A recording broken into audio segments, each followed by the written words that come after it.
राधे राधे। ओम नमो भगवते वासुदेवाय नमः।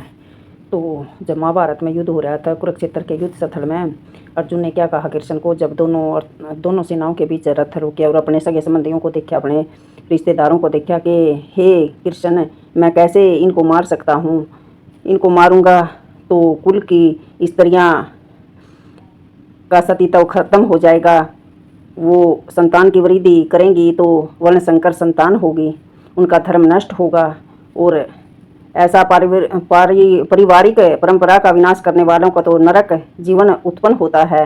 ऐसे पतित कुलों के पितर लोग गिर जाते हैं क्योंकि उन्हें जल तथा पिंड दान देने की क्रियाएं भी समाप्त हो जाती हैं जब वर्ण संकर संतान उत्पन्न होती है। हे कृष्ण, जो लोग कुल परंपरा का विनाश करते हैं, विनष्ट करते हैं, इस तरह तो वर्ण संकर संतानों को जन्म देते हैं, उनके दुष्कर्मों से परिवार कल्याण के सभी कार्य विनाश हो जाते हैं, नष्ट हो जाते हैं।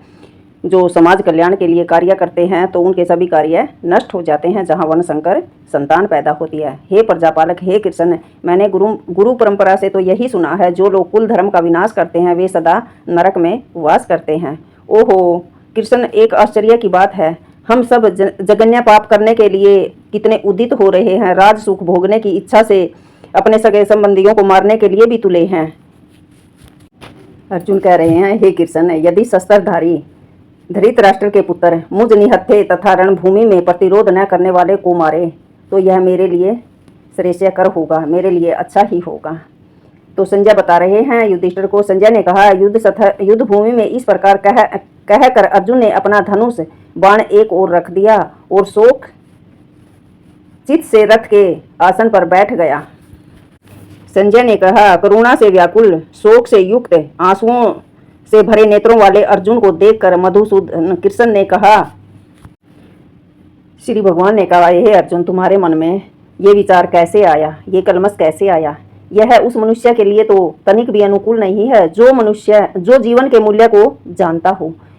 इससे उच्च लोक की नहीं अपितु अपयश की प्राप्ति होती है। परम सत्य को जानने वाला परम सत्य का अनुभव ज्ञान की 3 अवस्थाओं में करता है। ये सब अवस्थाएं एक रूप हैं, एक ब्रह्म, परमात्मा तथा भगवान के रूप में व्यक्त की जाती हैं। कृष्ण ने कहा, हे अर्जुन, ये तो सब पहले कितनी बार जन्मे हैं, मरे हैं, ये आत्मा तो अमर है। अगर तू इन्हें नहीं मारेगा तो ये तो मरे हुए पहले ही हैं, तेरा अपयश होगा। उठ, गांडी उठा और युद्ध कर, इससे तेरी विजय होगी। हे पार्थ, उठ और युद्ध के लिए तैयार हो। ईश्वर है परम है कृष्ण, सच्चिदानंद विग्रह, अनादिर आदि गोविंद है, सर्व कारण कारणम। ऐसे अनेक पुरुष हैं जो भगवान के गुणों से युक्त हैं, किंतु कृष्ण परम है क्योंकि उनसे बढ़कर कोई भी नहीं है। वे परम पुरुष हैं, उनका शरीर सच्चिदानंद मैं है, वे आदि भगवान गोविंद हैं और समस्त कारणों के कारण भी हैं। ये ब्रह्म संहिता में लिखा हुआ है। भागवत में भी भगवान के नाना अवतारों की सूची है, किंतु कृष्ण को आदि भगवान बताया है, जिसे अनेकों अनेक अवतार तथा ईश्वर विस्तार करते हैं।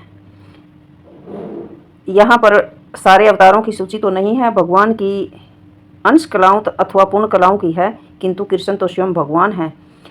इसलिए कृष्ण आदि भगवान परम सत्य परमात्मा निर्वेश ब्रह्म दोनों के लिए उद्गम है।